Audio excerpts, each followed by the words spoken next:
Hello students. Next जो है 10th class में वो अपने पास टॉपिक है physical properties of ionic compound. यानी अब जो है इस वीडियो में हम पढ़ेंगे physical property of ionic compound.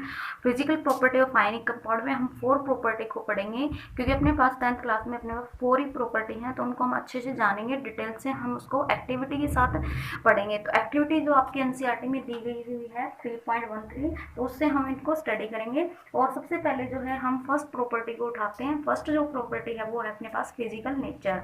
Physical nature को समझने के लिए हम एक्टिविटी 3.13 को जो है वो साथ में कोरिलेट करते हैं। यहाँ पे हमें दिया हुआ है कि टेक एक some sample of sodium chloride, potassium iodide, barium chloride और अन्य other salt of the science laboratory the physical property. यानी हमें क्या दिया है, कुछ आपको सैंपल लेने हैं सोडियम क्लोराइड, पोटासियम ब्रोमाइड या अनदर कोई भी आप साल्ट ले सकते हो, और उनका आपको फिजिकल नेचर जानना है। तो हम देखते हैं जैसे सोडियम क्लोराइड है अपने पास साल्ट फॉर्मेशन जो होती है, पोटासियम ब्रोमाइड है, ये सभी क्या होते हैं, सॉलिड इन नेचर होते हैं। यानी फिजिकल नेचर अगर देखा जाए सभी का तो क्या होते हैं, सॉलिड होते हैं। और सॉलिड जो होते हैं वो किस वजह से होते हैं, due to force of strong force of attraction की वजह से होते हैं। क्योंकि यहाँ पे पॉजिटिव और नेगेटिव जो आयंस होते हैं उनमें क्या होता है, फोर्स ऑफ अट्रैक्शन जो होता है वो ज्यादा होता है। जैसे हम सोडियम क्लोराइड ही ले लेते हैं, सोडियम क्लोराइड में क्या होता है, सोडियम पॉजिटिव है और क्लोरीन क्या है, नेगेटिव है। तो यहाँ पे कटायन या अनायन कह सकते हो, या पॉजिटिव और नेगेटिव आयन के बीच में जो फोर्स ऑफ अट्रैक्शन है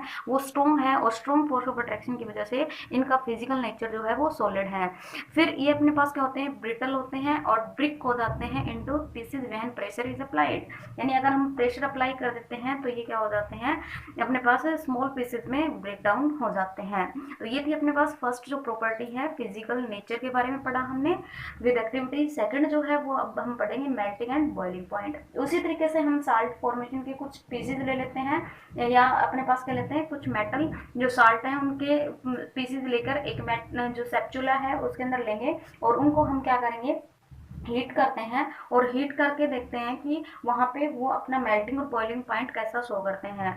तो हम देखते हैं कि अगर अलग अलग लिए हुए हमने, जैसे सोडियम क्लोराइड है, लिथियम क्लोराइड है, कैल्शियम क्लोराइड, तो इन सभी को अगर हम देखते हैं हीट करके, तो हम देखते हैं यहाँ पे सभी का जो मेल्टिंग और बॉइलिंग पॉइंट है वो मोस्टली क्या है, हाई है। मेल्टिंग और बॉइलिंग पॉइंट जो है वो हाई है, और वो किस वजह से है, because considerable amount of energy is required to break the strong inter ionic attraction. यहाँ पे कि अपने पास क्या होती है, जो अमाउंट ऑफ एनर्जी है वो क्या है, यहाँ पे ज़्यादा है, चाहिए हमें इंटर जो आयनिक अट्रैक्शन को ब्रेक डाउन करने के लिए, और इसी वजह से इनका जो मेल्टिंग और बॉइलिंग पॉइंट है वो क्या है, हाई है। तो ये अपने पास जो प्रॉपर्टी थी वो सेकंड है, इसको भी हमने एक्टिविटी के साथ किया। थर्ड जो है वो अपने पास है सोलिबिलिटी। अब क्या लेंगे, हमने जो साल्ट फॉर्मेशन ली हुई है, आप कोई भी साल्ट फॉर्मेशन लिए हुए हैं, या हमने जो लिए हुए हैं लास्ट 2 एक्टिविटीज के अंदर, प्रॉपर्टीज के अंदर, वो भी ले सकते हो। इनको लेकर ही हम क्या करेंगे, अब क्या लेते हैं, वाटर लेते हैं और कुछ ऑर्गेनिक कंपाउंड लेते हैं, जैसे बेंजीन ले लिया, पेट्रोल, डीजल, केरोसिन। तो आप कुछ तो ऑर्गेनिक कंपाउंड ले लो, और एक साइड में हम क्या लेते हैं, वाटर लेते हैं, और इन सभी को मतलब मिक्स करके देखते हैं, यानी सोल्यूबल देखते हैं, सोल्यूबिलिटी शो करते हैं या नहीं करते।